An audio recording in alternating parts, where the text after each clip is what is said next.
I'm Brittany Lewis with Forbes Breaking News. At today's Senate Judiciary Committee hearing, Senator Marsha Blackburn grilled FBI Director Christopher Wray about a number of investigations roiling U.S. politics. The Tennessee senator asked questions pertaining to Russia collusion claims against former President Trump, the Hunter Biden laptop scandal, and the Durham report. Many Republicans have long alleged political bias in the intelligence community and in the FBI, claiming that the probes into former President Trump were unfairly founded, while alleged improprieties by Democrats, including the president's son, have gone unaddressed. Hunter Biden's business activities are a common target of GOP politicians and pundits, who have accused the president's son of illegal activity and even claimed the president was personally aware and possibly enriched. Thank you, Mr. Chairman, and thank you for being with us. We appreciate that. I think that you've heard a pretty common theme today from several that have questioned you. There is the perception that we have two tiers of justice, and one for people that are favored and one for ordinary Americans. And I think that has come through in many of the questions that you've heard from us. I want to ask you just a few things so that we can get it on the record that I think would help restore some faith in the Bureau and the work they're trying to do. Americans looked at what they perceived to be, and I think rightly so, a ton of money that was wasted on the Russia collusion investigation. So do you agree that the allegation of secret collusion between President Trump and Russia was a hoax? Yes or no?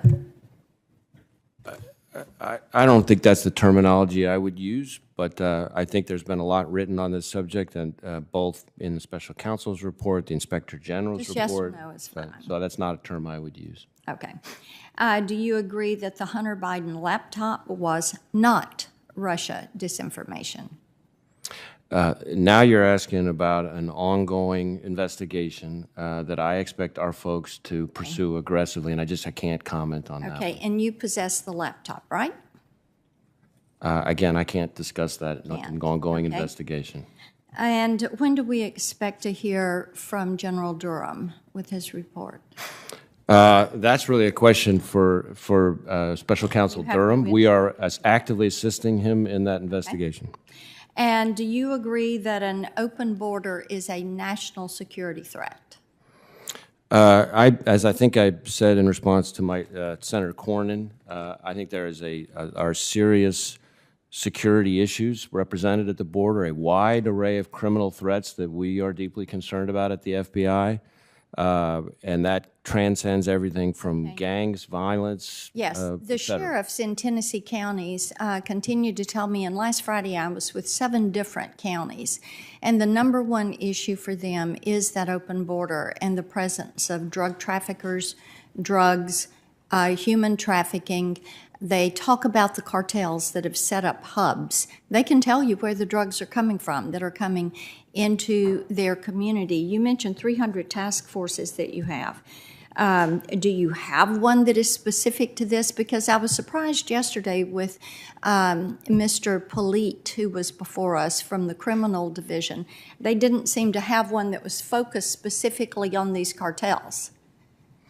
We at the FBI have a number of things that are focused on that. We have what we call our TOC program, which is our Transnational Organized Criminal Program, and our TOC West program is focused on the Western Hemisphere, the cartels in particular, and it's quite a number of task forces there. Okay, I think one of the things that has concerned me is looking at the number of terrorists that are coming across that border.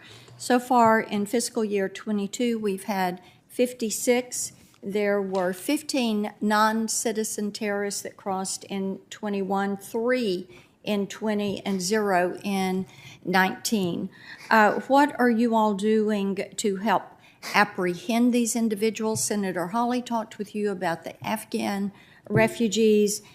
People remember what happened on 9/11. They remember what happened with the Boston bombing. And to see this number of terrorists that are coming across that border and into the country. So how are you tracking, monitoring, apprehending, and investigating these individuals?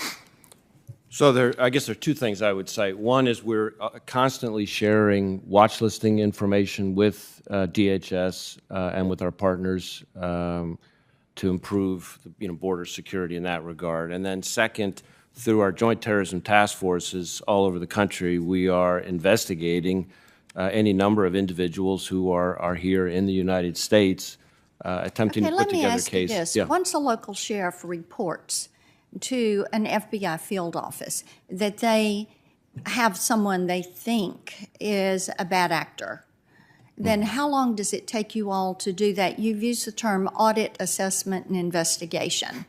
How long does it take you to respond to that and get going on these?